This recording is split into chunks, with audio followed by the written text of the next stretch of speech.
Um pouco sobre teoria das restrições. Aqui a ideia da teoria das restrições, né? Ela vem, como eu falei no início da apresentação, ela vem do processo Fabril, né? E ela parte do seguinte princípio: todo processo tem gargalo, tá? Então, todo processo, independentemente de qual seja, ele vai ter um gargalo, tá? E esse gargalo, ele pode mudar ao longo do tempo, né? De acordo com o que eu estou trabalhando. E diferentemente dos processos de qualidade total, né? Ou da teoria da qualidade total, a teoria das restrições, ela trabalha o seguinte: o lead time, né, o tempo de entrega do seu processo, ele é limitado pelo gargalo, ele é limitado pela fase que demora mais, né? Então, se você sempre otimizar a fase que está demorando mais, a fase que está engargalando, você vai ter um lead time maior, mais rápido, né? Um lead time menor, no caso, tá? Então, esse é um conceito bem interessante para quando você vai trabalhar com processo de atendimento, justamente porque a gente está falando de ok, eu não preciso melhorar tudo. Eu preciso fazer um mapeamento e eu preciso melhorar onde o bicho está pegando naquele momento, tá? E para exemplificar, né, para trabalhar isso, ele usa o princípio do tambor, pulmão na corda. O tambor, pulmão e corda, né? Eu vou usar aqui o exemplo Fabril, que é mais simples. Depois, no final, eu vou falar por que para processo de atendimento, essa mecânica ela é um pouco diferente, tá? O princípio do tambor pulmão da corda basicamente é o seguinte: o tambor é o processo que está com gargalo em si, tá? Então o tambor é o processo que está engargalado naquele momento. Ou, por exemplo, o processo que o lead time é maior, né? O processo que o tempo de entrega dele é maior. Quando eu já identifiquei esse gargalo, a coisa mais importante que eu tenho no meu processo é garantir que esse gargalo nunca vai parar, tá?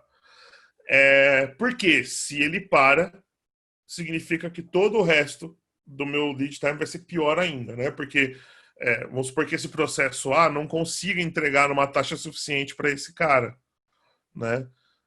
Isso significa que o meu processo está mais improdutivo ainda, ou provavelmente o meu gargalo estaria no processo A, né?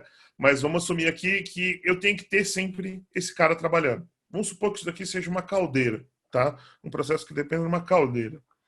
Eu sempre tenho que manter a caldeira funcionando, eu não posso deixar a caldeira parada, né? Para isso, a gente usa a estratégia do pulmão. O que é o pulmão? É um estoque antes dessa fase. É uma fila, tá? E essa fila ela tem um tamanho limitado e ela nunca pode ficar vazia, tá? Por que ela tem um tamanho limitado? Porque em produção, estoques intermediários são custo, né? Então, se eu tiver muito estoque nessa fase, se eu não limitar esse pulmão, eu posso ter um estoque infinito aqui, se o processo A for muito eficiente, por exemplo, né?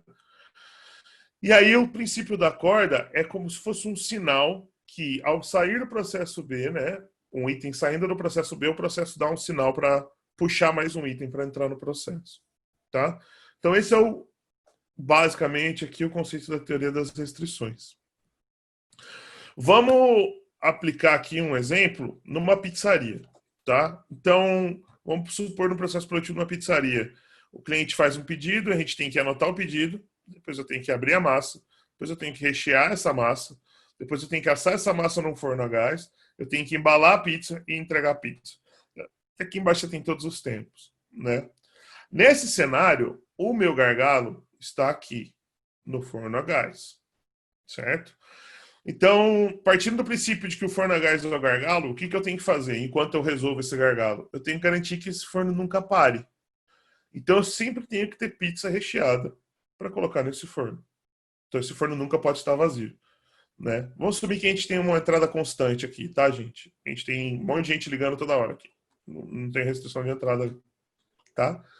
Legal. Então, se eu tenho esse pulmão aqui, toda vez que eu terminar de assar uma pizza, eu falo, gente, pode puxar mais um pedido para a gente preparar. E aí, como esses passos aqui eles são bem mais lentos do que esse processo aqui vai ficar mais rápido, né? Aí o que eu posso fazer? Eu posso mudar esse forno para um forno a lenha. Então eu reduzo meu tempo aqui para 3 minutos. Esse passa a não mais ser o gargalo da minha operação. O gargalo da minha operação, né? E o lead time aqui, lógico, ele puxou de 25 minutos para 18 minutos, né? Se eu somar todos os tempos aqui, tá? O gargalo da minha operação, então, passa a ser 2, né? Eu tenho aqui o entregador de pizza que leva 4 pizzas por vez, e aí por unidade eu tenho 5 minutos de tempo de lead time. E o recheio da massa. Então, se o recheio da massa é meu gargalo agora, eu tenho que colocar um pulmão aqui. Então, eu sempre tenho que ter massa aberta para conseguir trabalhar, né? E aí, toda vez que eu rechear uma massa, eu falo, pode puxar mais uma, pode abrir mais uma, pode abrir mais uma, pode abrir mais uma, tá? Uma vez que meu gargalo está aqui.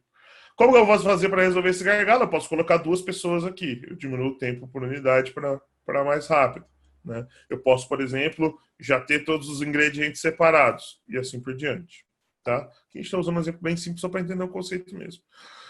Aqui eu tenho que ter um pulmão também, porque eu tenho um gargalo aqui. Só que qual que é o problema do pulmão aqui? O pulmão aqui é a pizza vai esfriar, né? Então, se eu tiver um estoque aqui, a pizza esfria.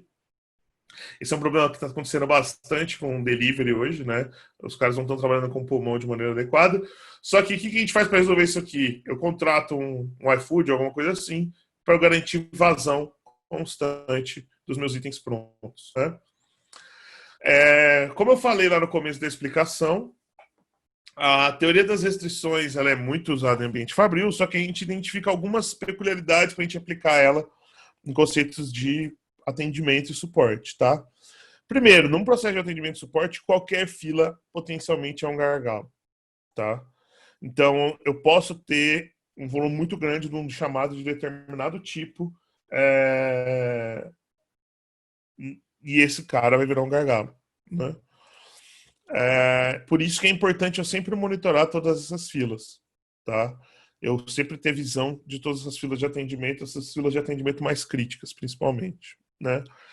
Equipes de atendimento geralmente são multifuncionais. As pessoas que trabalham numa célula podem ajudar nas outras, né? Então, diferente de um processo fabril, que geralmente você tem pessoas muito mais especialistas, numa equipe de atendimento, um agente consegue trabalhar em mais de uma fila. Então, você consegue realocar a sua equipe durante o dia, durante a operação, né?